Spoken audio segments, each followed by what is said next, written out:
Great Migration Paint Out is where Kingsville invites artists to come and paint our beautiful town of Kingsville. So they have 3 days of painting outdoors.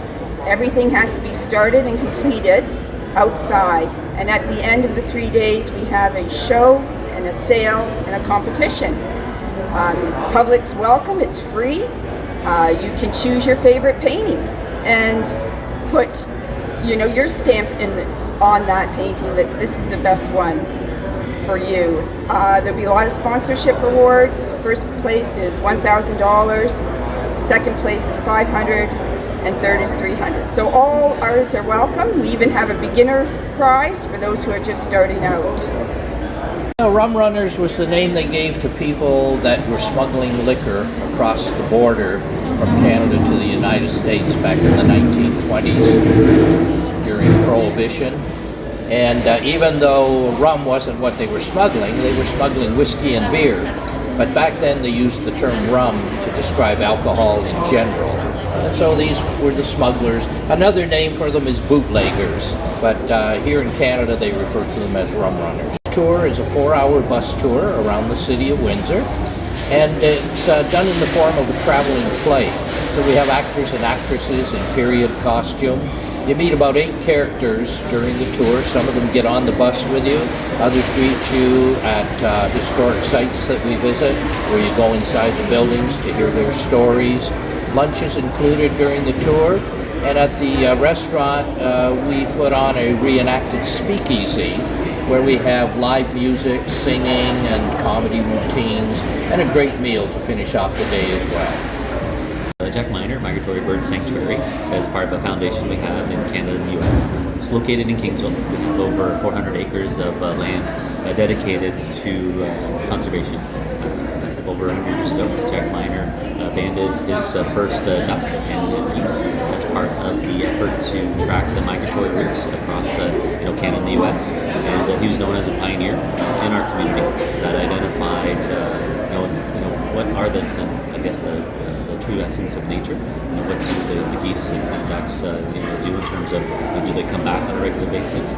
Yeah, he had a vision to try to recognize and preserve them, because at one point Canada goose was actually close to extinction, and he wanted to make an effort to provide a safe space for them where they may be able to find their true sanctuary. And 100 and some years later, we're still in Kingsville with over 400 acres of lands dedicated to conservation and the efforts.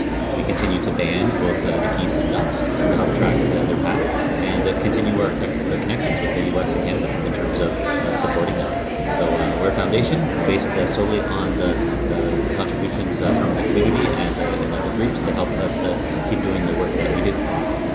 Mirror World Publishing is a local Windsor, Ontario publishing house, and we specialize in escapism fiction, which is basically books that take you to different times, places, or versions of reality. And we do ebooks and paperbacks and have about 45 titles and about 20 authors right now. So if somebody wanted to publish with you guys, how would they go about it? Yeah, so our submission period is open in October through November.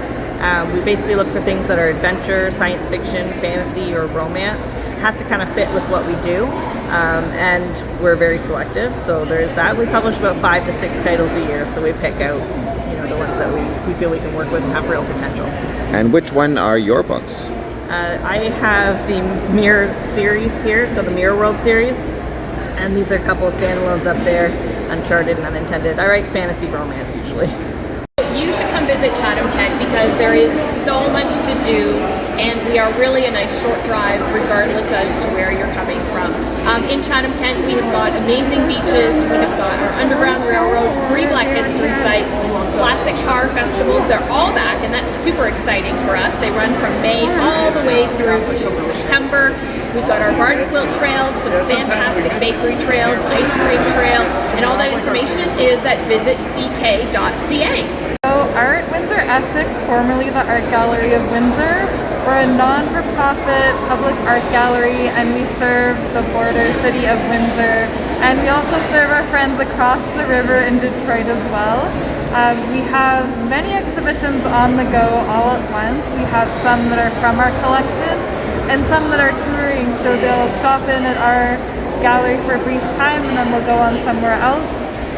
or we have pieces that artists make for our gallery, and then they go back to the artist.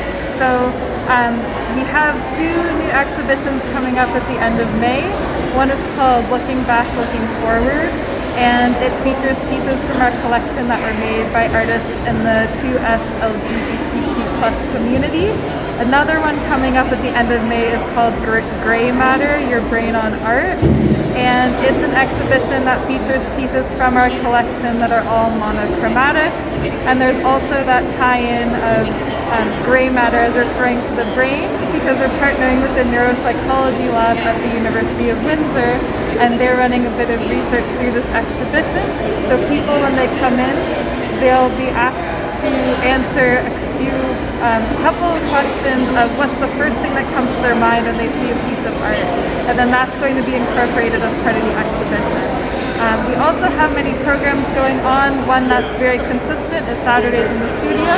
So every Saturday we have an artist from 1 to 4 p.m. in our studio teaching about an art piece, or rather teaching a medium of art that is, has a place in their heart.